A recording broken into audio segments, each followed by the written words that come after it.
Hey YouTube, back here at the Orlando airport area. This is still driving FSDBeta 10.3.1 that was released yesterday.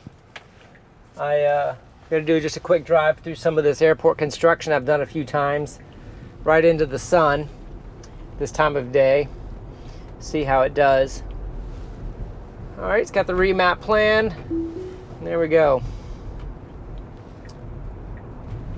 I did about a 2.5 hour drive this morning, mostly Interstate Navigator and Autopilot. And I know on 10.3 there were some issues with automatic braking and a few of the other things that were reported, which ultimately ended up in the rollback that Tesla had to work on. I just wanted to report that I didn't have any automatic emergency braking issues on the highway. I will report that the camera, cabin camera monitoring has been upped a notch, at least since last time I drove on the highway. It's watching a lot more and, creating a few more nags. So I think that's great that they've upped the game on the driver monitoring, and that the monitoring system, I think, is getting more accurate. There's a new chime that I'm hearing that doesn't have any associated warnings that I think is a little bit of a pay attention kind of a chime. It's not very accurate because I get it sometimes while I am looking forward. There it was again. I don't know if you just heard that. That's a new chime. If anybody watching the video knows what that chime is, let me know. Okay, pay a little bit more attention here to this traffic. We got some cones here. It's slowed. There's nobody behind me. It's slowed all the way down to 11. Navigating these cones. As a human, I would have just proceeded straight through there. I didn't see any problem with that. Okay, this path vector is jumping around a lot, and the light just went yellow here.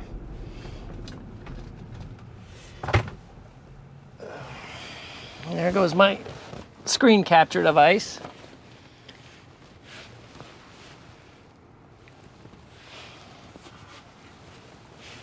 Sorry about that. Probably going to have a little bit of an interruption in the screen capture.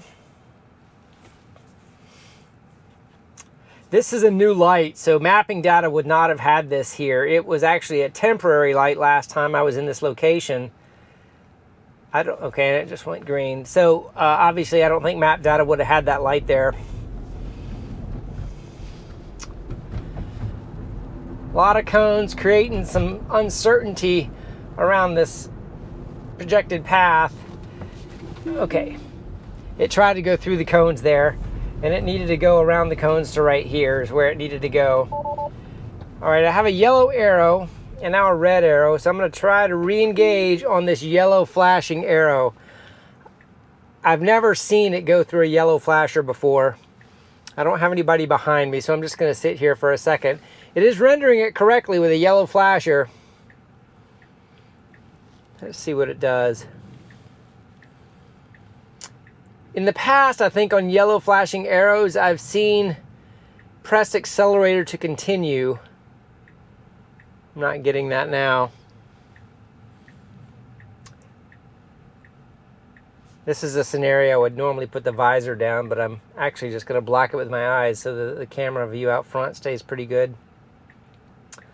All right, it's not going anywhere. Oh, okay, so the light just changed. So I might just, now it's a solid yellow, and then it's a solid red.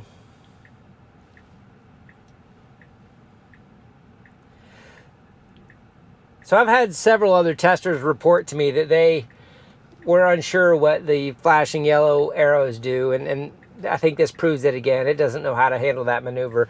It didn't give me the notification, though, to press the accelerator this time.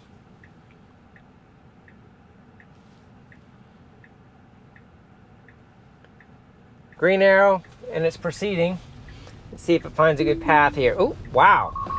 I didn't have hardly any friction on that wheel, and it broke it.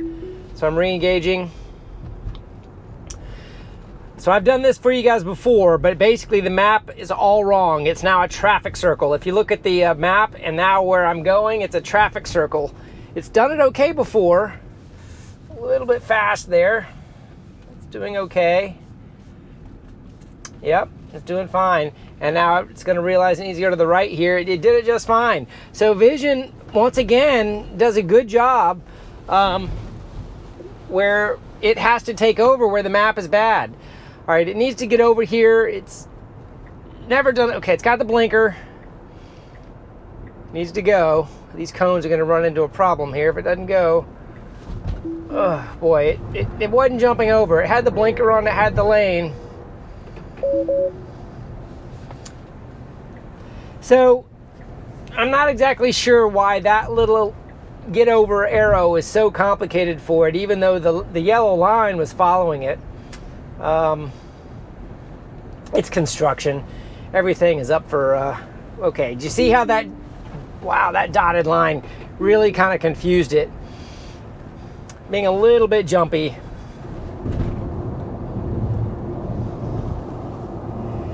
Which is expected. That doesn't surprise me that it was trying to follow one of the dotted lines and then the dotted line fades away and it needs to get back over. Whereas the human driving, I'm centering myself inside of these barrels as that the barrels define my lane.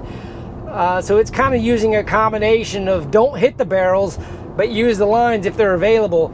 And in most construction zones, I think everyone knows that the white lines may or may not be accurate. Okay, so it's got map data where it thinks it needs to get over, which is accurate, but it's got plenty of time to do it. It needs to wait to the end of these barrels to get over, and I'm gonna bet it's gonna try to jump these barrels again. Look at it, here it goes. Okay, yeah. So,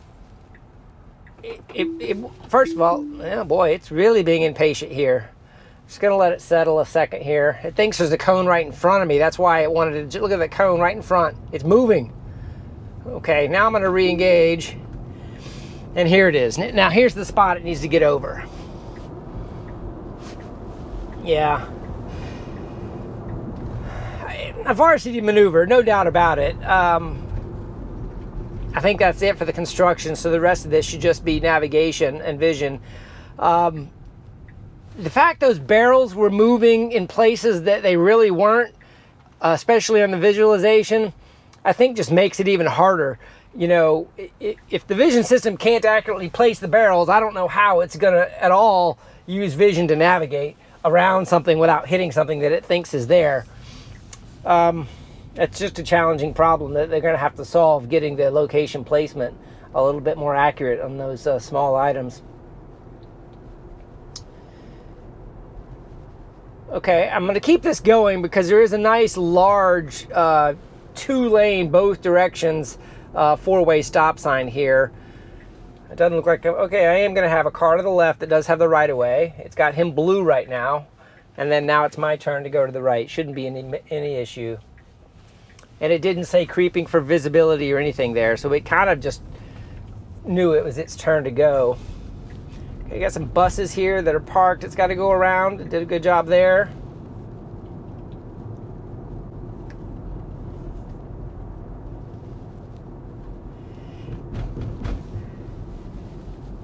For those of you in the Orlando area, this is the, gosh, that's kind of tugging that left line, yellow line a lot. Why is it over here? Uncomfortably close to that yellow curb there. That's a little bit more comfortable distance there. This is kind of that hotel circle in the vicinity of the Orlando airport was what I was trying to say. Okay, got us to our destination. A little bit rough, but it had some good things in there. I'm still very impressed at how it handles the traffic circle.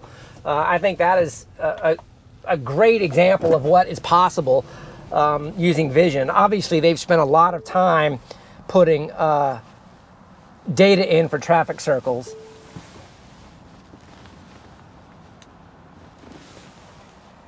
Other than that, I think the cones are the kind of the downside on this one. I think the cones, you know, placement of the cones and then what the car thinks it has to do to get around them, we're going to have to get some serious precision on those. And what is required in order to get precision on cones? Is it training? Is it sensors? Is it higher resolution cameras? You know, I'm not going to try to start a hardware debate on this. I'm just throwing out options as to how we would improve that localization of items such as those cones and barrels. In any case, I'm at my destination.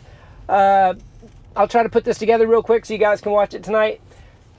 Let me know in the comments below if this content continues to be useful for you, even though many of you already have FSDBeta on your own cars. Have a great day.